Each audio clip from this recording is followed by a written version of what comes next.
तारीखी सफात आप हजरात उठा करके देखें। वादी बद्र में आप हजरात जाएंगे तब भी आप हजरात को उसी कलमे की गूंज नजर आएगी। वादी ओहद में आप हजरात जाएंगे तब भी आप हजरात को ला इलाहा इल्लल्लाह की गूंज सुनाई देगी। वादी तबूक में आप हजरात जाएंगे तब भी आप हजरात के कानों से वही ला इलाहा इल्लल्लाह की सदा टकराएगी।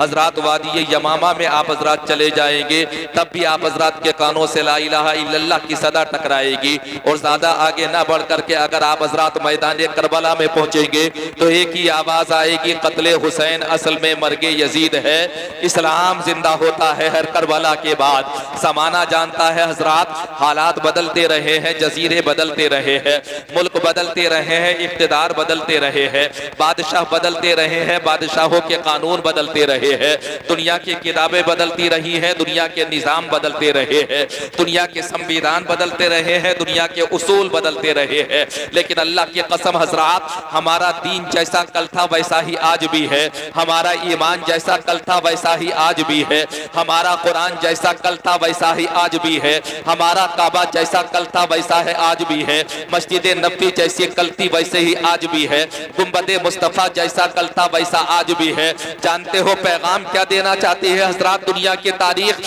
पैगाम ये देना चाहती है, दौरे जदीद में जीने वालों हजरात, ऐसे दौर के अंदर आकर के अपनी तहजीबों को बदलने वालों कि जिस दौर को मगरिबी दौर कहा जाता है, जिस दौर को अंग्रेजों के हजरात गलबे का दौर कहा जाता है, जिस दौर को मैं और आप हजरात तरक्की का जमाना कहते हैं। लेकिन आओ मैं तुम्हें बताऊं कि तरक्की किसे कहते हैं, आओ मैं तुम्हें बताऊं कि हजरात जज्बा किसे कहते हैं, आओ मैं तुम्हें बताऊं कि ईमान किसे कहा जाता है, आओ मैं तुम्हें बताऊं कि इस्लाम किसे कहा जाता है, आओ मैं तुम्हें बताऊं कि कुरान किसे कहा जाता है। अल्लाह की कसम अगर आप हजरात तवज्जो करेंगे तो आप हजरात को पता चलेगा हजरात निकाह कल भी वैसे ही होते थे, आज भी वैसे ही हो रहे हैं, कुरान कल भी वैसे ही पढ़ा जाता था, आज भी वैसे ही पढ़ा जा रहा है, ईमान कल भी हमारा वैसे ही था और आज भी वैसे ही नजर आ रहा है। फिर वजह क्या है? कल 313 थे लेकिन फिर भी कामयाब थे, आज अरबों की तादाद में है फिर भी नाकामो नामुराद नजर आ रहे हैं। फिलिस्तीन की तारीख उठा करके देखो तो हजरात खूनी इनकलाब तुम्हें नजर आएगा, हजरात लेबनान की तारीख उठा करके देखो तब तुम्हें वहां के बदलते हुए हालात नजर आएंगे, मुल्क शाम की तारीख उठा करके देखो तब तुम्हें पता चलेगा कि हजरात वहां के हालात क्या है।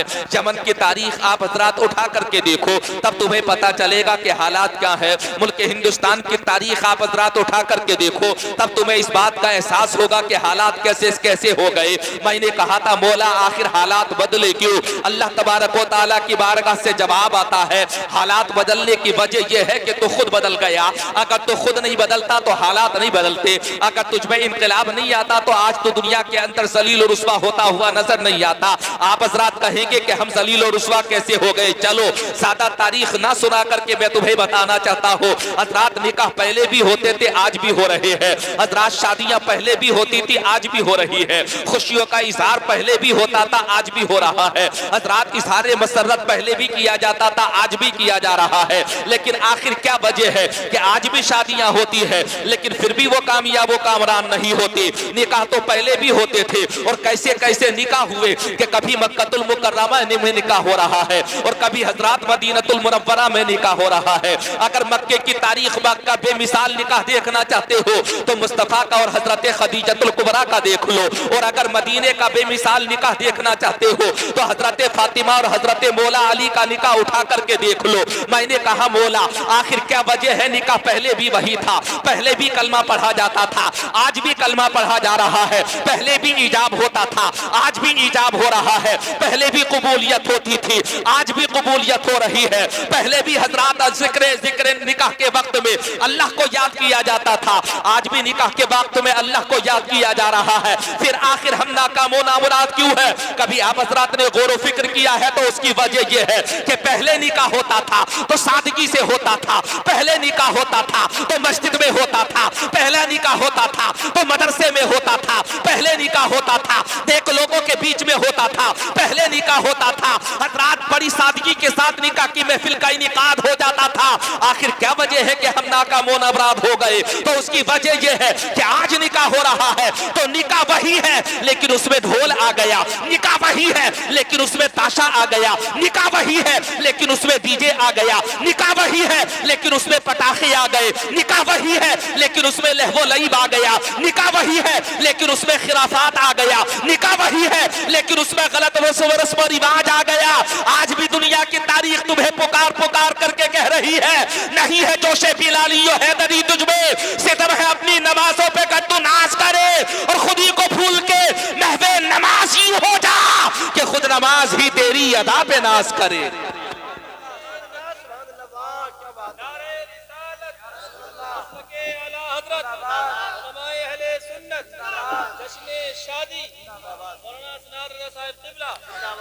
अच्छा, आप हजरात की तवज्जो है तो थोड़ा सा पीछे वाले मुस्कुरा करके कहें सुभान अल्लाह। वक्त ज्यादा नहीं लूंगा, हाजी अबरार भी आ गए, हजरात हाजी मुस्लिम भी आ गए, तमाम अहले मोहब्बत आ गए, हाजी यामीन भी आगे बढ़ करके आ रहे हैं। मैं ज्यादा हजरात तफसील से नाम नहीं लेना चाहता, लेकिन बताना ये चाहता हूँ, एहसास ये दिलाना चाहता हूँ आप हजरात को कि निकाह पहले भी होते थे, निकाह आज भी हो रहे हैं। लेकिन फर्क क्या है हजरात आज के निकाहों में और पहले निकाहों में? पहले निकाह होते थे तो सिर्फ दीन के लिए होते थे, अब निकाह हो रहे हैं तो दुनिया के लिए हो रहे हैं। पहले निकाह होते थे तो हजरात मोहतरम ज़माना जानता है कि इस्लामी उसूल के मुताबिक पहले निकाह होते थे, अब के निकाह हो रहे हैं तो कहीं हजरात खाने की डिश का मुतालबा किया जा रहा है, अब के निकाह हो रहे हैं तो कहीं हजरात जहेज का मांग की जा रही है, अब के निकाह हो रहे हैं तो कहीं माल का गलबा पाया जा रहा है, अब के निकाह हो रहे हैं तो कहीं तरह तरह की डिमांडें पाई जा रही है। मैं तुम्हें बताना चाहता हूँ लोगों सुनो, आज भी अगर कामयाबी चाहते हो, कामरानी चाहते हो, आज भी अगर तुम ये चाहते हो कि इज्जत तुम्हें मिले, सरबलंदी तुम्हें मिले, फौजो कामयाबी तुम्हें मिले, फलाहो बहबूद की तुम्हें मिले, सरफराजी तुम्हें मिले, इकबाल बंदी तुम्हें मिले, तो मैं तुम्हें बताना चाहता हूँ आगे मत बढ़ो, बल्कि 1400 साल पुरानी तारीख उठा करके देख लो और 1400 साल पहली तारीख उठाने के बाद में मुस्तफा की बारगाह में जाओ और नबी की बारगाह में जाने के बाद में कहो या रसूल अल्लाह, हम जलील और रुस्वा हो गए दुनिया के अंदर, सरकार हमारा पुरसा निहाल को नहीं, हमें सीने से लगाने वाला कोई नहीं, सबने हमारा साथ छोड़ दिया। और जब तुम फरियाद लगाओगे नबी की बारगाह में तो मुस्तफा पुकारेंगे कि जिसका कोई नहीं होता उसका आमिना का लाल होता है। आओ दामने रसूल में और दुनिया वालों को बता दो कि इश्क अखलाक व वफा शान न जाने देंगे, हम मुसलमान हैं, ईमान न जाने देंगे। लाखों तूफान चले, सैकड़ों आंधी आए, इज्जत व अजमत कुरान न जाने देंगे और कोई सुन्नी भला दोज़ख की तरफ क्यों जाए, गौसो ख्वाजा और रज़ा खान न जाने देंगे। हजरात वक्त तुम्हें पुकार रहा है, ये नौजवान तबका किस तलाश में है, किस ततब्बु में है? क्या तुम्हें फिलिस्तीन नजर नहीं आ रहा है? सुबैर रज़ा हस्सानी की नज़्म आप हजरात ने सुनी होगी, क्या तुमने वो वीडियोस नहीं देखी है हजरात, जहां पर छोटे छोटे बच्चे टैंकरों के सामने नजर आ रहे हैं? क्या हजरात फिलिस्तीन की सरजमीन पर से तुमने उठने वाला धुआं नहीं देखा है? जानते हो ये हजरात उठने वाला धुआं कह रहा है, कहीं ऐसा ना हो कि तुम्हारा घर भी जद में आ जाए। ये उठने वाला धुआं कह रहा है कहीं ऐसा ना हो कि तुम भी निशाने पर आ जाओ। ये उठने वाला धुआं कह रहा है कहीं ऐसा ना हो कि ये आफतें हम पर भी आ जाए। ये उठने वाला धुआं कह रहा है कहीं ऐसा ना हो कि ये मुसीबतों के हजरात पहाड़ हमारे ऊपर भी टूटने लगे। कहीं ऐसा ना हो कि हजरात ये परेशानी का जो दौर चल रहा है इससे मुझे और आप हजरात को भी गुजरना पड़े, तो आप हजरात कहेंगे फिर इसका नुस्खा क्या है? मैं तुम्हें नुस्खा बता करके जा रहा हूँ। कल भी हमारी कामयाबी वही थी, आज भी हमारी कामयाबी वही है और कामयाबी का राज सिर्फ एक है और वो राज ये है कि ये जिंदगी जो मोहम्मद के नाम लिख देगा खुदा भी उस पे जहन्नम हराम लिख देगा। और तू उनके इश्क में हस्ती मिटा के देख सरा, खुदा तेरा भी शहीदों में नाम लिख देगा। क्या वजह थी हजरात के हजरात हजरत बिलाल हबशी है जिन्हें कोई पूछता नहीं है, मक्के में आते हैं तो इज्जत वाले हो जाते हैं। सुहैब रूमी है जिन्हें कोई जानता नहीं है, दामने रसूल में आते हैं तो इज्जत व तकरीम वाले हो जाते हैं। सलमान फारसी है दर दर भटकते रहे लेकिन इज्जतें नहीं मिली, दामने रसूल में आए तो इज्जतें मिल गई। मैंने कहा था बिलाल तुम्हें इज्जतें देने वाला कौन है? सुहैब तुम्हें इज्जतें देने वाला कौन है? खालिद तुम्हें इज्जतें देने वाला कौन है? सलमान फारसी तुम्हें इज्जतें देने वाला कौन है? अबू उबैदा तुम्हें इज्जतें देने वाला कौन है? सुबैर तुम्हें इज्जतें देने वाला कौन है? अबू तलहा तुम्हें इज्जतें देने वाला कौन है? अबू उबैदा तुम्हें इज्जतें देने वाला कौन है? अब्दुल रहमान इब्ने औफ तुम्हें इज्जतें देने वाला कौन है? तो अचानक आवाज पास आती है। हमें इज्जतें उसी ने अता फरमाई जिसे अल्लाह ने इज्जतें अता फरमाई है, और वो इज्जतें देने वाला कोई और नहीं है बल्कि मोमिनों को इज्जतें अल्लाह ने अगर दी है तो मुस्तफा के सदक़े में अता फरमाई है। और जानते हो हजरात, ये कामयाबी का राज है क्या? उस कोने वाले बोल जाए, बहुत मुख्तसर करूंगा, जल्दी से बोल जाइए सुभान अल्लाह। बात तो समझ में आ रही कि नहीं आ रही है आप हजरात की? थोड़ी देर के लिए समझ लीजिए, उसके बाद मैं अपनी गुफ्तगू खत्म करूंगा। मैं खुद कोशिश कर रहा हूँ कि गुफ्तगू को समेटूं, लेकिन आप हजरात के जहनों को बेदार करो। आप हजरात हमारी कौम का मुस्तकबिल है। तुम्हें पता नहीं है, जब हमारे बुजुर्ग चले जाएंगे तो उनकी जगह तुम्ही को संभालना है। तुम्हें पता नहीं कि तुम हमारी कौम की अमानत हो। तुम्हें पता नहीं कि हजरात तुम ही वही हो कि आने वाले वक्त में हजरात दीन का बात तुम्हारे गर्दनों के ऊपर, तुम्हारे कंधों के ऊपर होगा। तुम्हें पता नहीं है आने वाले वक्त में हजरात दीन के मुहाफिज तुम बनोगे। आने वाले वक्त में हजरात मुस्तफा के दीन के सच्चे सिपाही तुम बनोगे। तुम्हें पता नहीं है कि अल्लाह ने तुम्हारा जिक्र कुरान में किया है, और अल्लाह ने तुम्हारा जिक्र कुरान में करने के बाद अल्लाह ने कहा है या अय्युहल्लज़ीना आमनू। कभी तुमने गौर व फिक्र किया है? तुम तो हजरात गली चौराहे पर जाकर के खड़े हो गए तो तुमने सोचा कि ये हमारी कामयाबी है। तुम दालान की सीनत जाकर के बन गए तो तुमने सोचा कि ये हमारी कामयाबी है। तुम चौपाल पर चले गए तो तुमने सोचा ये हमारी कामयाबी है। तुम इधर उधर जाकर के हजरात बाजार की सीनत बन गए तो तुमने सोचा कि ये हमारी कामयाबी है। इधर उधर तुम भटकने लगे तो तुमने सोचा कि ये हमारी कामयाबी है। अच्छे कपड़े तुमने पहन लिए तो तुमने सोचा कि ये हमारी कामयाबी है। टी शर्ट और अच्छा लोवर तुमने पहन लिया तो सोचा कि हजरात ये हमारी कामयाबी है। ब्रांडेड लिबास तुमने पहन लिया तो तुमने सोचा कि ये हमारी कामयाबी है। लेकिन यकीन दिलाना चाहता हूं, दुनिया के कपड़ों में तुम्हारी इज्जत नहीं है बल्कि मुस्तफा की गुलामी में तुम्हारी इज्जत है। मुस्तफा की गुलामी में तुम्हारी इज्जत।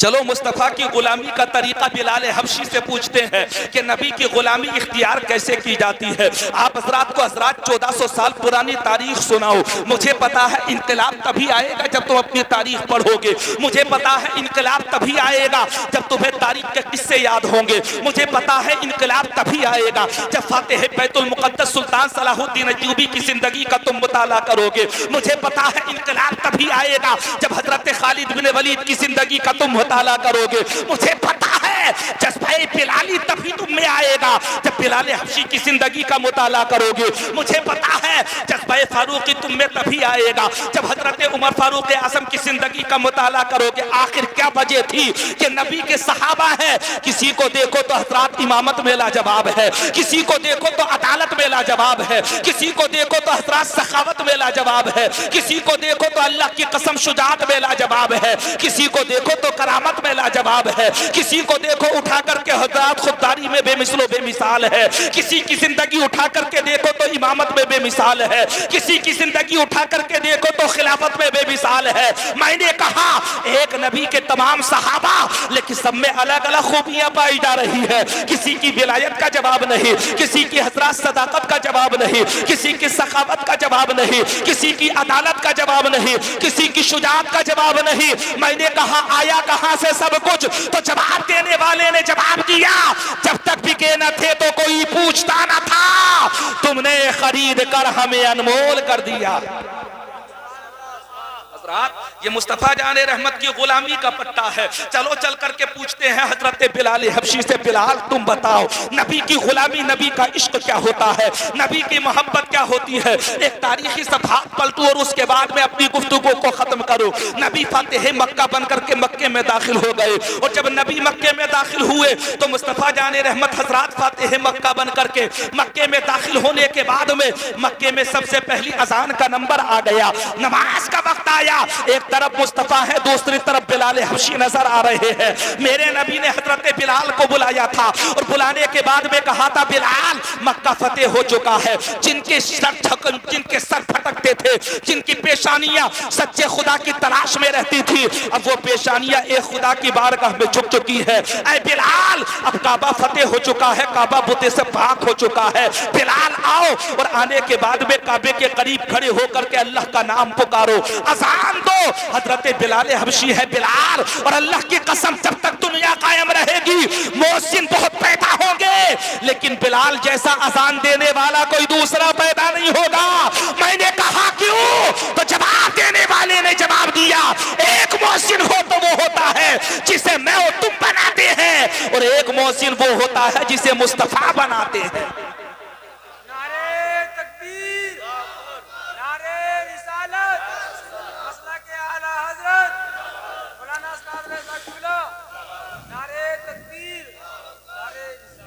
और मुस्तफ़ा जिसे मोहसिन बना दे हजरात, उसकी मोहसिनी का जवाब कहां से लेकर के आओगे? मेरे नबी कहते हैं बिलाल मक्का फतेह हो चुका है, और जब मक्का फतेह हो गया तो हजरात मक्के की तारीख में सबसे पहली अजान फातिह मक्का बन करके मुस्तफ़ा पढ़वाना चाहते हैं। मेरे नबी इरशाद फरमाते हैं बिलाल काबे की छत पर जाकर के खड़े हो जाओ, ऐ इश्क मुस्तफ़ा में डूबने वालों, नारे लगाने वालों, मेरी कौम के नौजवानों, तुम्हें एहसास क्या है कि हजरात हम किस रास्ते पर चल रहे हैं? तुमने सोचा कि एक रात सिर्फ नारे लगा दो हम सच्चे जन्नती हो गए, तुमने सोचा कि एक रात सिर्फ पैसे बरसा दो हम पक्के जन्नती हो गए, तुमने ये तसव्वुर कर लिया कि एक दफा आकर के महफिल मिलाद की जीनत बन जाओ हम पक्के जन्नती हो गए। नहीं, अगर जन्नती बनना चाहते हो तो एक रात के लिए नहीं बल्कि पूरी जिंदगी के लिए नबी के दीवाने बनो,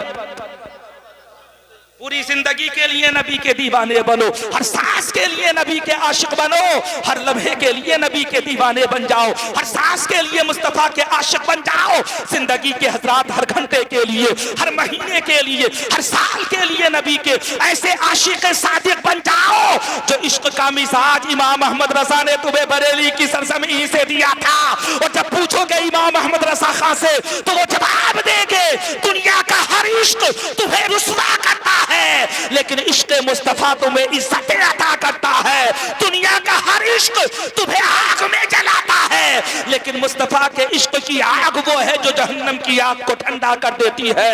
मैंने कहा कैसे? तो मेरे इमाम कहते हैं ए इश्क तेरे सदके जलने से छूटे सस्ते, जो आग बुझा देगी वो आग लगाई है, जो आग बुझा देगी वो आग लगाई है। आप हजरात कहेंगे कौन सी आग? तो चलो तारीख के झरोखे से मैं तुम्हें बताऊं, एक रात के लिए नबी के गुलाम मत बनो, बल्कि शादी की सुबह आ जाए तब भी नबी के गुलाम बनो, जब बारात रवाना होने लगे तब भी नबी के गुलाम बनो। अच्छा तुमने टांगे कैसे समेट ली? थोड़ा सा नीचे कर लो, ऐसा लग रहा है जैसे गड़बड़ हो रही है। जहां के मच्छरों ने तुम्हें डरा दिया, वैसे तो हम हाथ उठा करके कहते हैं कि डरेंगे नहीं, गौस का दामन। अच्छा मच्छरों की बातें कर रहे हो तो मुझे अल्लामा इकबाल के शेर याद आ रहे हो, सुना दूं? वो अल्लामा इकबाल जिन्होंने कहा था दश्त तो दश्त है दरिया भी ना छोड़े हमने, पहरे सुल्मात में दौड़ा दिए घोड़े हमने, लेकिन अल्लामा इकबाल कहते हैं मच्छर पूरी रात जागता है, और पूरी रात जागने के बाद में सैकड़ों तमाचे खा करके अगर कहीं से जिंदा बच गया तब कहीं जाकर के उसे खून का एक कतरा मिलता है। जहां उसे मौका मिला वहां जाकर के उसे खून का एक कतरा मिला, वो भी तब जब वो थप्पड़ के नीचे आने से बच गया, वो भी उस सूरत में हजरात जब वो निशाना लगने से बच गया, तब कहीं जाकर के उसे खून का एक कतरा मिला। जानते हो मच्छर अपना हाले दिल कैसे कहता है? तवज्जो है कि नहीं है? जहां पर मेहमान भी है, हाजी अबरार साहब के हजरात अहले मोहब्बत भी बैठे हुए हैं, रिश्तेदार भी बैठे हुए हैं, तमाम लोग आए हुए हो, और तुम रिश्तेदार बाद में हो मुसलमान पहले हो। याद रखना हमारा हर रिश्ता बाद में है, मुस्तफा की गुलामी का रिश्ता हमारे लिए सबसे पहले है। सबसे पहला रिश्ता जिसे कहा जाता है वो नबी की गुलामी का रिश्ता है। याद रखना तुम किसी बाप के बेटे बाद में हो, नबी के उम्मती पहले हो। तुम किसी माँ के बेटे बाद में हो, नबी के उम्मती पहले हो। इसमें कोई शक नहीं कि माँ का मर्तबा अजीम है, इसमें भी कोई शक नहीं कि बाप का मर्तबा अजीम है। माँ की इज्जतें बयान करते हुए मुस्तफ़ा कहते हैं कि ये मिसरा नहीं, मुस्तफ़ा कहते हैं जिसकी हजरात तर्जमानी एक शायर ने की थी, ये मिसरा नहीं है इबादत है मेरी, सनाए मोहम्मद शफात है मेरी, अभी मेरे घर में मेरी माँ है जिंदा, मेरा घर नहीं है ये जन्नत है मेरी। हजरात मुस्तफ़ा ने कहा कि माँ जो है उसके कदम के नीचे अल्लाह ने तेरी जन्नत को रख दिया है, लेकिन मैंने कहा था या रसूल अल्लाह माँ के कदम के नीचे जन्नत कहां से आई? तो मुस्तफा कहते हैं मेरे वसीले से। तो हजरात माँ बाद में है, बाप बाद में है, रिश्ता बाद में है, नाता बाद में है, भाई बाद में में है, दोस्त बाद में है, मुहिब बाद में है, महबूब बाद में है। अगर सबसे पहले कोई है तो वो मुस्तफा की मोहब्बत का रिश्ता है। हज़रत अल्लाह से हमारा जो रिश्ता है वो हमारा रिश्ता है, और अगर ये रिश्ता सलामत है तो हर रिश्ता सलामत है। ये अगर टूट गया तो कहां से बचोगे? तो एक रात के लिए क्यों गुलाम मुस्तफा बनना चाहते हो? चलो पूरी जिंदगी के लिए अज़्म करते हैं या रसूलल्लाह, हमारा जो कदम उठेगा वो शरीयत के मुताबिक उठेगा। हम जिएंगे नबी तो तुम्हारे लिए, मरेंगे नबी तो तुम्हारे लिए, जिंदा रहेंगे तो तुम्हारे लिए, खरीदो फरोख्त करेंगे तो तुम्हारे लिए, बारात जाएगी तो तुम्हारी मोहब्बत में, निकाह होगा तो तुम्हारी मोहब्बत में। हम उनमें से नहीं बनेंगे जो रात को नारे लगाते रहे वो दिन में जाकर के डीजे की जीनत बन गए। हम तो हज़रात उस नबी के उम्मती हैं जिसने कहा रात में भी रब को राज़ी करो और दिन में भी रब को राज़ी करो। अगर रात में तुम नारे लगा रहे हो तो दिन में भी मुस्तफा की गुलामी का पट्टा गले में डाल करके दुनिया वालों को ये बता दो कि ये महफिल निकाह है, और जहां निकाह होता है वहां शैतान का जिक्र नहीं होता बल्कि रहमान का तज़किरा होता है। बात सही है कि गलत?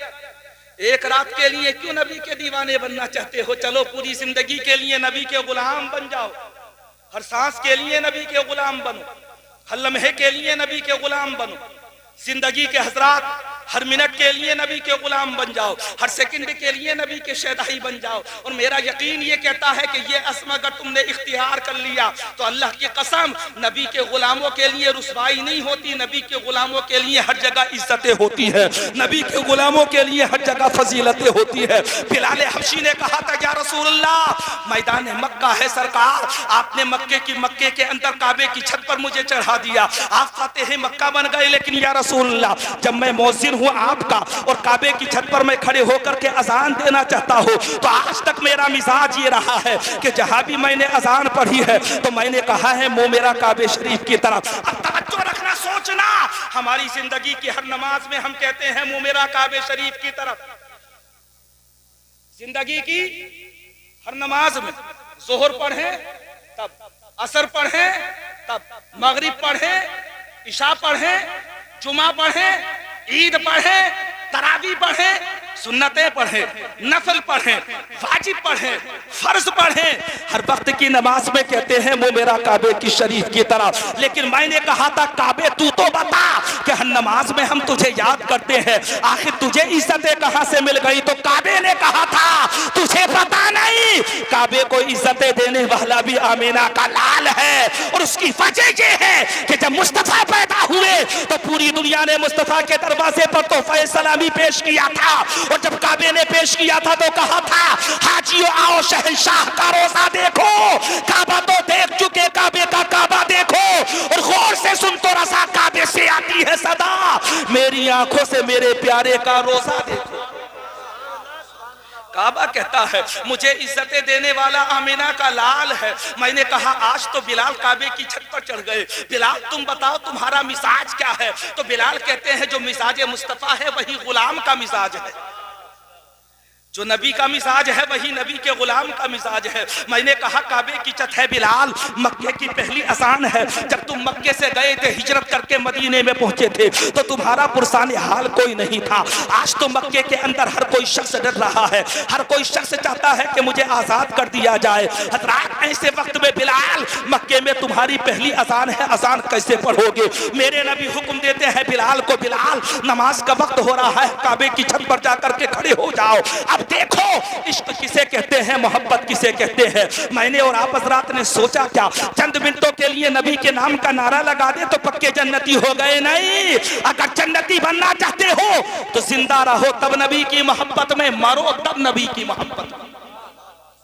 तुमने पढ़ा नहीं कुरान पाक के अंदर कितनी आयतें मौजूद है, हजरात कितनी अहादीस मौजूद है। और इस मौजू को मैं ज्यादा आगे नहीं बढ़ाना चाहता हूँ, एक फलसफे इश्क तुम्हें समझाना चाहता हूँ, नबी की मोहब्बत का पैमाना तुम्हारे सामने भर करके पेश करना चाहता हूँ। बिलाल हबशी काबे की छत पर जाकर के खड़े हो गए, लेकिन आज बिलाल खुद हैरत में है, या रसूलल्लाह अगर मैंने मक्के में अजान पढ़ी है तो मुंह मैंने किया है काबे की तरफ, अगर मैंने मैदान में अजान पढ़ी है तो मुंह मैंने किया है काबे की तरफ, अगर मैं बद्र में गया हूं तो मुंह मैंने किया है काबे की तरफ, अगर मैंने जाकर के किसी भी जगह पर अजान दी है तो मुंह मैंने किया है काबे की तरफ। या रसूलल्लाह आज मुंह करूं तो किस तरफ करूं, आज रुख करूं तो किस तरफ करूं? आज तो आपने मुझे काबे की छत के ऊपर ला करके खड़ा कर दिया है। मुस्तफा जाने रहमत ने बिलाल को देखा और बिलाल ने नबी को देखा। बिलाल के इश्क ने कहा था बिलाल हर दिन मुंह करता है काबे की तरफ, आज काबे के ऊपर खड़े होकर मुस्तफा की तरफ रुख कर दे और दुनिया वालों को ये बता दे कि जिधर मुस्तफा का रुख है वही हमारे लिए किबला भी है और वही हमारे लिए काबा भी है। मुस्तफ़ा के रुख को तुम्हें पता नहीं, मुवाजहा शरीफ कहा जाता है। मुस्तफ़ा की कब्र अनवर के करीब है एक जगह, नबी का रुख जिधर है उसे मुवाजहा शरीफ कहा जाता है। उसी के करीब में हजरत मोहतरम एक जन्नती चबूतरा मौजूद है जिसे असहाबे सुफ़ा का चबूतरा कहा जाता है। उसी के करीब में एक जन्नत की क्यारी मौजूद है। मैंने कहा है जन्नत की क्यारी तो मक्के में क्यों नहीं? तवज्जो है कि नहीं?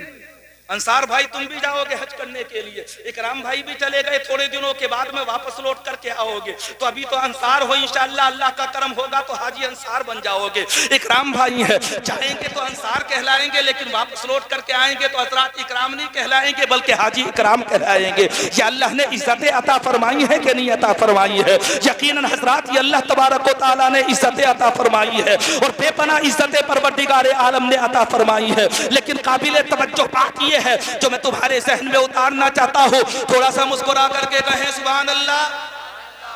क्या बयान कर रहा था बताएं जरा आप हज़रात मुझे, तवज्जो है कि नहीं है आप हज़रात की? सिर्फ जज्बाती नारे आप हज़रात ने लगा दिए, ये ज़बानी नारा आप हज़रात ने लगा दिया, सोच लिया कि हम कामयाब व कामरान हो गए। याद रखना सिर्फ शादी में कलमा पढ़ना जरूरी नहीं, पूरी जिंदगी कलमा पढ़ना जरूरी है।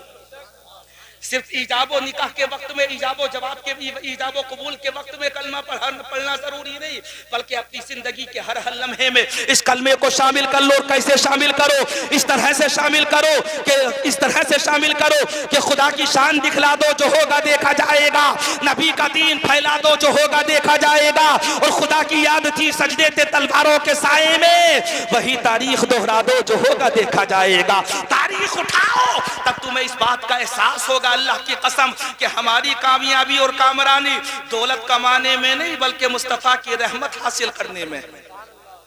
यही हमारी कामयाबी का राज कल भी था और यही हमारी कामयाबी का राज आज भी है। हम जगह जगह बता रहे हैं, इसीलिए तो हजरात भटकते फिरते हैं मैं और आप हजरात, इसीलिए तो जगह जगह जाकर के समझाते हैं हजरात। और क्या समझाते हैं आप हजरात को? यही तो एहसास दिलाते हैं कि रात को तुम्हें खुदा याद आया, बारात निकालते वक्त तुम खुदा को क्यों भूल गए? उस वक्त तुम्हें खुदा याद क्यों नहीं रहा? कितनी जगहों पर तुमने देख लिया होगा कि रात भर हमारे ऊपर नोट बरसाए गए, रात भर हजरात मोहतरम नारे तकबीर और रिसालत की सदाएं बुलंद की गई। ईमानदारी से बताओ, जो नारे हमें खुद ना जगा सके क्या वो दूसरों को जगाएंगे? जो नारे हमें खुद बेदार ना कर सके क्या वो दूसरों को बेदार करेंगे? जिन नारों के जरिए से हमारी कौम हम खुद बेदार ना हो सके क्या उन नारों के जरिए से हमारी कौम बेदार हो जाएगी? अगर तुम ये चाहते हो कि तुम्हारे नारों में असर पैदा हो जाए तो रात गुजारो तब नबी के गुलाम बनकर, दिन गुजारो तब नबी के गुलाम बनकर, और ऐसे नबी के गुलाम बनकर के जिंदा रात दिन गुजारो और रात गुजारो कि रात को भी जो तुम्हें देखे वो ये कहे कि ये नबी का गुलाम है, और दोपहर को जो तुम्हारी बारात जाते हुए देखे वो भी ये कहने पर मजबूर हो जाए कि ये नबी के गुलामों की बारात है। इसे कहा जाता है मोहब्बत। लेकिन क्या करें, हमें कितना धोखा देने वालों ने धोखा दिया कि रात भर हमसे जलसा कराया और सुबह को अच्छा तुम में नहीं है क्या ऐसे लोग? ईमानदारी के साथ बताइए। कुछ तो होंगे जो करवटें बदल रहे होंगे, कुछ तो होंगे जिनके दिलों के अंदर अरमान मचल रहे होंगे, कुछ तो लोग होंगे कि ऐसे हजरात दोस्त ये सोच रहे होंगे कि जलसा हो गया अब बारी दूसरी चीज की है, कुछ तो होंगे हजरात अहबाब में, और कभी कभी तो रिश्तेदारों में भी कोई ना कोई ऐसा निकल करके आ जाता है। हजरात मैं खुद सोचने पर मजबूर हूँ ये कैसा रिश्तेदार है। रिश्तेदार का काम होता है बरकतें लाना, रिश्तेदार का काम होता है फरहतें लाना, रिश्तेदार का काम होता है मसर मसरतें लाना। रिश्तेदार का काम होता है शादमानियां लाना, रिश्तेदार का काम होता है अल्लाह का पैगाम लाना। ये कैसा रिश्तेदार है जो साथ में शैतान का पैगाम लेकर के आ रहा है। हजरात ये इशारा कर रहा है कि डीजे होगा तब बारात में जाऊंगा, नाच होगा तब बारात में जाऊंगा, गाना होगा तब बारात में जाऊंगा, उछल कूद होगी तब बारात में जाऊंगा, पटाखे होंगे तब बारात में जाऊंगा, लहबो लईब होगा तब बारात में जाऊंगा, उछल कूद होगी तब बारात में जाऊंगा, पटाखों की चटाई होगी तब बारात में जाऊंगा। अरे मेरी कौम के नौजवान गयूर मुसलमानों, कभी तुमने एहसास किया तुम्हारी कामयाबी पटाखों की चटाई में नहीं है, बल्कि तुम्हारी कामयाबी नमाज की चटाई में है। जो पटाखों की चटाई तुम बिछा रहे हो वो तुम्हें जलील और रुसवा करेगी, और जो चटाई तुम नमाज की बिछा रहे हो अल्लाह का करम होगा तो दुनिया में रहमत मिलेगी और मरने के बाद इंशाअल्लाह जन्नत मिलेगी।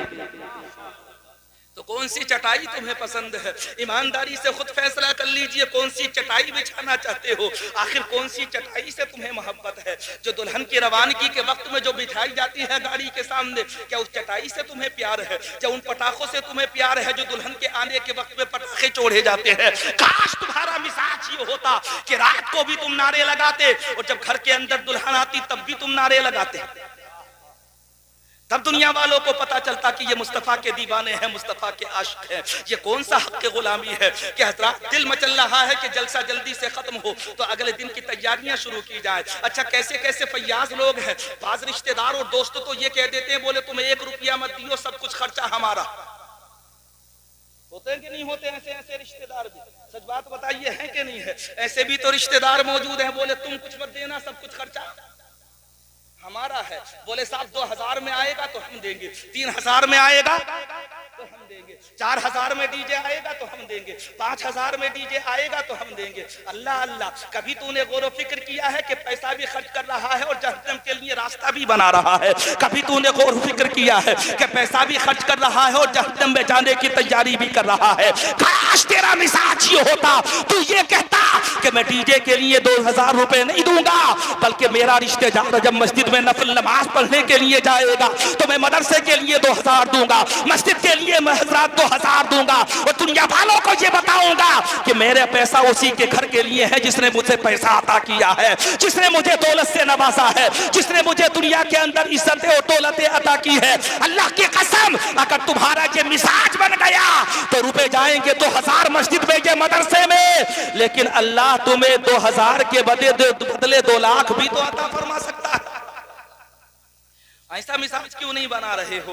आखिरकार हजरात मामला क्या है तुम्हें पता नहीं? हमारे सामने हर तरह के मामले आते हैं, क्या क्या बयान करें और कौन कौन सा दर्द लोगों के सामने जाकर के रोएं, किस किस से जाकर के कहे। सैकड़ों को समझाते हैं लेकिन कोई ना कोई सैकड़ों के बीच में ऐसा शख्स जरूर निकल करके आ जाता है जो अपनी अलग ही डेढ़ ईद की चिंता हुआ नजर आता है। हजरात 10 लोग सही है लेकिन अगर उन 10 के अंदर 11वां आ गया तो अल्लाह माफ करे, बास 11वें ऐसे होते हैं जो 10 के 10 की बदनामी करा देते हैं। तुम्हें पता नहीं हजरात, रिश्तेदार भी बास तो वो होते हैं कि चलो अल्लाह का जिक्र होगा हमें खुशी है, रसूलुल्लाह का जिक्र होगा हमें खुशी है, महफिल मिलाद मुस्तफा होगी हमें खुशी है, जिक्र रसूल होगा हमें खुशी है। हजरात घर के अंदर निकाह की तकरीब है, हमें इजहार मसरत का मौका मिल रहा है। यकीनन ऐसे रिश्तेदार भी होते हैं और काबिल मुबारकबाद तो ऐसे ही रिश्तेदार होते हैं जो ऐसे वक्त में हजरात अल्लाह का जिक्र करे, रसूलुल्लाह का जिक्र करे और दुनिया वालों को ये बता दे कि कुफ्र और इल्हाद के फंदों से बचा लो खुद को, नूरे ईमान के जेवर से सजा लो खुद को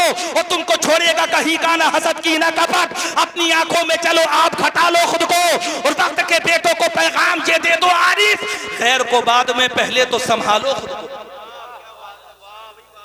अच्छा घर वालों को भी मैं बताना चाहता हूँ, मेरा पैगाम सिर्फ एक आदमी के लिए नहीं बल्कि शरीयत का पैगाम तो सबके लिए होता है। मैं अगर गलत करूँ तो मैं बुरा हूँ, आप अगर गलत करें तो आप बुरे हैं। नमाज फर्ज मेरे ऊपर भी है, नमाज फर्ज आपके ऊपर भी है, शरीयत का कानून मेरे लिए भी है, शरीयत का कानून के लिए भी है। अगर कोई ऐसा दोस्त तो अहबाब में हाथ लग जाए ना और आकर के कहने लगे कि डीजे का मुकम्मल खर्च मेरी तरफ से है, तो उससे कह देना भाई मुबारक हो, बड़ी अच्छी बात है, लेकिन जो तुम डीजे पर खर्च करना चाहते हो, काश तुम अपने दोस्त के लिए या काश तुम हजरात अपने रिश्तेदार के लिए वो 2000 रुपए चलो गरीबों को कपड़े पहनाए देते हैं, चलो मिस्कीनों की मदद किए देते हैं, चलो बेवाओं का सहारा बने जाते हैं, चलो कहीं ना कहीं यतीम बच्चे बिलख रहे होंगे, भूखे होंगे, चलो चल करके हजरात उन्हें खाना खिलाते हैं। मेरा यकीन ये कहता है अगर ये ज़हन आपने बना लिया तो दुनिया में रहोगे तो इज्जत मिलेगी और इंतकाल के बाद अल्लाह तुम्हें जन्नत अता फरमाएगा। तुम्हें पता नहीं जो दुनिया में किसी का सहारा बनता है अल्लाह तबारक व तआला उसे अपनी रहमत कामिला अता फरमाता है। ऐसे लोगों को मिजाज दो। अच्छा कि जरूरी नहीं है दोस्त की शादी पर आपने नए कपड़े बनाए कि नहीं बनाए? घर वाले बनाते हैं, रिश्तेदार बनाते हैं। अच्छा हजरात मर्दों के कपड़े बने के ना बने, शादी के मौके पर औरतों के कपड़े तो फर्स्ट क्वालिटी के बनते हैं। तुम्हें पता है हजरात ये कनीज़ाने फातिमा है, हजरात ये 72 पैबंदों के किस्से भी सुनती है, हजरत फातिमा ज़हरा की जिंदगी की कहानियां भी सुनती है, हजरत मौला अली की जिंदगी के वाकयात भी सुनती है, सब कुछ सुनती है, लेकिन शादी के मौके पर 5000 से नीचे के सूट पर ये भी राजी नहीं होती है। इन्हें भी 3000 का चाहिए, 4000 का चाहिए। इनके जाने शोहर कहां से कमा करके लेकर के आ रहा है, मेहनतें कहां करके लेकर के आ रहा है, वो खून कहां जा करके बहा रहा है, पसीना कहां जा करके बहा रहा है, इन्हें एहसास नहीं है। लेकिन तुम्हें पता नहीं है काश तुम दुनिया में रहने के बाद में शोहर की कमाई के मुताबिक जोड़े पर राजी हो जाती तो मेरा यकीन ये कहता है अगर दुनिया में तुम्हें 5000 के कपड़े नहीं मिलते तो मरने के बाद में कनीज़ाने फातिमा के झुरमुट में अल्लाह तुम्हें जन्नती लिबास जरूर अता फरमा देता। इसलिए याद रखना दुनिया के कपड़ों में कामयाबी नहीं है बल्कि हजरत मुस्तफा के गुलाम बनने में कामयाबी है, मौला अली का गुलाम बनने में कामयाबी है, कनीज़े फातिमा बनने में कामयाबी है। ये भी राजी नहीं होती, इन्हें भी महंगे कपड़े चाहिए। इनका मिजाज भी ये हो गया कि जब तक महंगे कपड़े नहीं होंगे। अभी चंद दिन पहले मेरे पास एक साहब का फोन आ गया, हजरत उनके घर से थोड़ा सा तिफरका था, घर के अंदर शादी हुई थी और तिफरका होने के बाद वो मुझसे कहने लगे, बोले हजरत थोड़ा सा आप समझाइए और थोड़ा सा घर के माहौल को डील करने की कोशिश कीजिए। जानते हैं आप हजरात हालात क्या थे? हालात ये थे कि हजरात वो घर के अंदर जो उनकी बीवी थी वो मुझसे कहने लगी, बोले मुझे जो कपड़े बनाने चाहिए थे मैंने 5 जोड़ी बनाए, लेकिन 5 जोड़ी बनाने के बाद में फिर उन्होंने कह दिया बोले अब 1 जोड़ी मत बनाना। और मुझसे गुस्सा होकर के कहने लगे, बोले अब अगर बनाए तो मैं कैंची निकाल दूंगा तुम्हारे कपड़ों में। हजरात जानते हैं ये मिजाज होता ही है शोहर, गुस्सा होगा कि नहीं होगा। जब आखिर हजरात बहुत देर तक वो अपनी सुनाती रही तो मैंने अपनी तरफ से ये कहा, एक बात बताओ,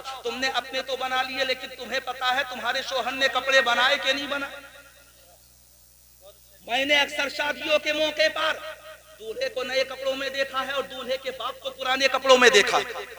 मैंने कहा क्यों है तू पुराने कपड़ों में? तो दूल्हे का बाप जवाब देता हुआ नजर आता है, हजरत पूरे घर ने बना लिए, मेरी क्या है, मैं तो बुढ़ापे की दहलीज पर हूँ, मेरी क्या है, मैं तो कमजोरी के दिन गुजार रहा हूँ, मेरी क्या है, मेरे पास तो सिले हुए पहले से कई जोड़ी कपड़े मौजूद है। अक्सर हजरात दूल्हे के बाप पुराने कपड़ों में तुम्हें नजर आ जाएंगे। जिस वक्त में हजरात बारात रवाना होती है उस वक्त में कभी अपनी जिंदगी में अपनी माँ के कपड़े देखना, जब तुम्हें पता चलेगा सब औरतें बन सबर करके जब तैयार हो जाती है तो घर के बर्तन अगर कोई इकट्ठा करती हुई नजर आती है तो वो माँ होती है, घर में अगर कोई सफाई करती हुई नजर आती है तो वो माँ होती है, घर के अंदर सबको हजरात मोहब्बत की नजरों से अगर कोई सूरत तकती हुई नजर आती है तो उसे माँ कहा जाता है। जब सबके कपड़े नए होते हैं तब बाप के कपड़े पुराने होते हैं, जब हजरात बेटियों के कपड़े नए होते हैं तब माँ के कपड़े पुराने नजर आते हैं। मैंने कहा क्यों? तो जानते हो माँ जवाब देती है, बाप जवाब देता है, अगर मेरा बेटा खुश हो गया तो मुझे खुशी मिल जाएगी, अगर मेरी बेटियां खुश हो गई तो मुझे खुशी मिल जाएगी। पता चला नादान, तेरे कपड़ों में तेरी इज्जत नहीं, अगर तुझसे पहले तेरा बाप कपड़े पहने तब अल्लाह तुझे इज्जत अता फरमाएगा। ये पैगाम है तुम्हारे लिए। अब क्या करें, रात को हम सुनाते हैं और सुबह को हजरात तमाम का तमाम सिफर नजर आता है, 0/0 और निल बटे निल नजर आता है। अब करें तो क्या करें, पैगाम दे तो क्या दे। लेकिन हाँ इतना जरूर है, तुम अपने लिए 10 जोड़ी बना रहे हो, लेकिन कभी कभी मोहब्बत से अपने बाप से भी पूछ लिया करो तुम्हारे पास भी 1 जोड़ी है कि नहीं है। अपनी माँ से भी कभी कभी पूछ लिया करो, माँ तुम्हारे कपड़े बने कि नहीं बने। तुम जानते हो तुम कपड़े खरीदते हो तो नए खरीदते हो, तुम्हारा बाप उन कपड़ों पर गुजारा करता है जो रिश्तेदारों के यहाँ से आते हैं, तुम्हारी माँ उन कपड़ों पर गुजारा करती है जो रिश्तेदारियों में से आते हैं। तुमने कपड़े बनाए अपनी पसंद के, तुमने लिबास बनाया अपनी पसंद का, लेकिन माँ ने ये सोच करके उन्हीं कपड़ों पर गुजारा कर लिया कि अगर नए लूंगी तो पैसे खर्च होंगे। बाप ने उन्हीं कपड़ों पर गुजारा कर लिया ये सोचते हुए कि अगर नया लूंगा तो पैसे खर्च होंगे। एहसास तुम्हारा किसे हुआ? बाप को हुआ कि नहीं हुआ? एहसास तुम्हारा किसे हुआ? माँ को हुआ कि नहीं हुआ? एहसास तुम्हारा किसे हुआ? घर वालों को हुआ कि नहीं हुआ? एहसास तुम्हारा किसे हुआ? तुम्हारे बड़ों बुजुर्गों को एहसास हुआ कि नहीं हुआ? यहाँ पर आने के बाद जिंदगी का एक सबक मिलता है, और वो जिंदगी का सबक ये है कि खुद मत पहनना लेकिन अपने बड़े बूढ़ों को पहना देना। मेरा यकीन ये कहता है जिस घर के बुजुर्ग खुश रहते हैं अल्लाह उन्हें जन्नत अता फरमाता है, परवरदिगार आलम उन्हें जन्नत अता फरमाता है। इसके अलावा क्या पैगाम दूं आप हज़रात को? चंद पैगाम दे दिए। वो पैगाम ये कि रात को भी मुस्तफ़ा के गुलाम बन करके रहो, दिन में भी नबी के गुलाम बनकर रहो। अपने कपड़े देखो तो अपने माँ बाप के भी कपड़े देखो, दिल मत दुखाओ किसी का भी।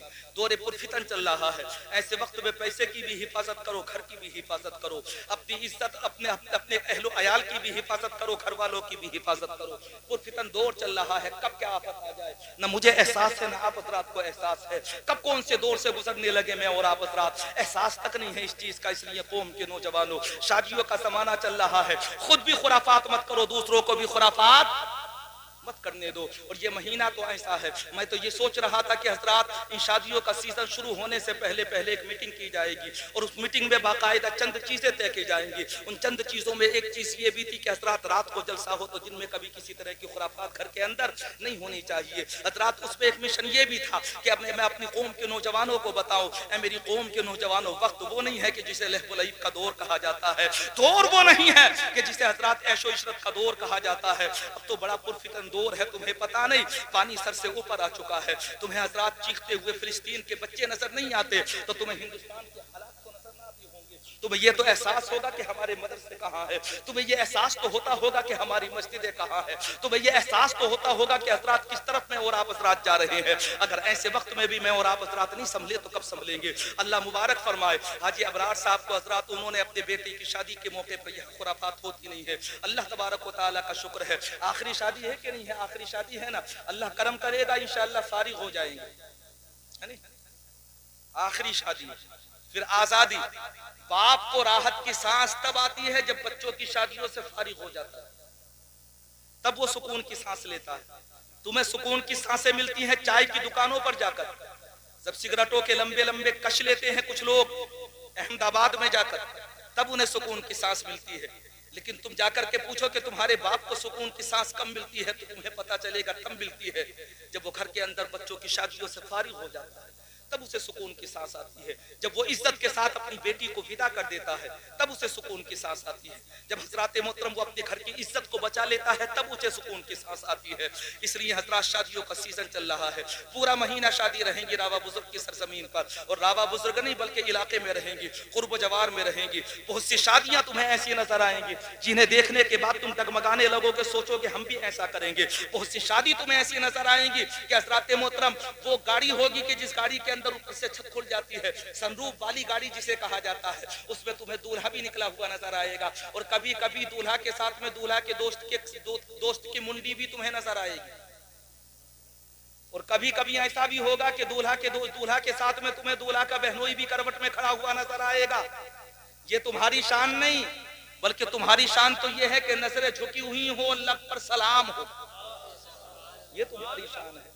ये तुम्हारी शान थोड़ी है कि बेशर्मों की तरह हजरात गर्दन को बाहर निकाल लिया और मुकम्मल तेज आवाज के साथ में डीजे बज रहा है, हजरात मोहतरम फुल आवाज के साथ में साउंड बजाया जा रहा है, कार के अंदर गाने बज रहे हैं और हजरात तरह तरह की खुराफात हो रही है। कभी मोटरसाइकिल की दौड़ और कभी कारों की दौड़ें लगाई जा रही है। और हम तुमों का इलाका ही तो है, अल्लाह माफ करे, हम तुमों के इलाके में बास बारातें तो हाथियों से भी चढ़ती। सब जानते हैं कि जिस शादी की शुरुआत हाथी से हो, हाथी की सवारी करना मकरूह, तो उसका अंजाम क्या होगा? तुमने तो सोच लिया बिरादरी में नाम हो जाएगा। नाम उसी का होता है अल्लाह जिसे नाम अता करता है। अल्लाह की मर्जी के बगैर न किसी को इज्जत मिल सकती है, न दौलत मिल सकती है, न सरबलंदी मिल सकती है, न कामयाबी मिल सकती है। अब शादियों का लंबा सिलसिला है। हाँ दाऊद भाई तुम भी देख रहे हो ना, तुम्हारी भी शादी आने वाली है, अल्लाह मुबारक फरमाए। इनकी शादी में भी बड़ा जलसा है जो रख दिया गया है। इनकी शादी में अल्हम्दुलिल्लाह ताहिर रजा रामपुरी आ रहे, जल्दी से कह दो सुभान अल्लाह। ताहिर रजा रामपुरी आ रहे हैं इनकी शादी के अंदर। उससे पहले भी कई शादियां और हैं। हम तुमों के यहाँ पर तो हजरात जलसों का रिवाज है। अल्लाह तबारक व तआला करम फरमाए और बड़े बड़े अजीम शान जलसे होते हैं। हजरात दूसरी जगहों पर हजरात जो खतीब नहीं आते वो रावा बुजुर्ग की सरजमीन पर आते हैं। दूसरी जगहों पर जो शायर कम आते हैं वो रावा बुजुर्ग की सरजमीन पर आते हैं। उसके बाद में भी शादियां होंगी। मैं सिर्फ एक पैगाम दे करके जा रहा हूँ, जहां भी तुम्हारा ताल्लुक हो और जहां भी तुम्हारा रिश्तेदारी हो, खुराफात मत होने देना। उसकी जज़ा मैं न दूंगा न तुम दोगे, बल्कि उसका बदला अल्लाह तुम्हें अता फरमाएगा। सबको समझाओ, सबको समझाओ, एक एक आदमी को समझाओ, एक एक बच्चे को समझाओ, दोस्त को समझाओ, रिश्तेदारों को समझाओ, बहनोइयों को समझाओ, दामादों को समझाओ, सबको समझाओ। और वो नहीं है, अपने ईमान की हिफाजत करो और ये कहते हुए जिंदगी के कदमों को आगे बढ़ाओ कि ये जिंदगी जो मोहम्मद के नाम लिख देगा, खुदा भी उस पे जहन्नम हराम लिख देगा। और तो उनके इश्क में हस्ती मिटा के देख जरा, खुदा तेरा भी शहीदों में नाम लिख देगा। कलमा शरीफ पढ़े ला इलाहा इल्लल्लाहु मुहम्मदुर रसूलुल्लाह। ये किस्सा लतीफ अभी ना तमाम है जो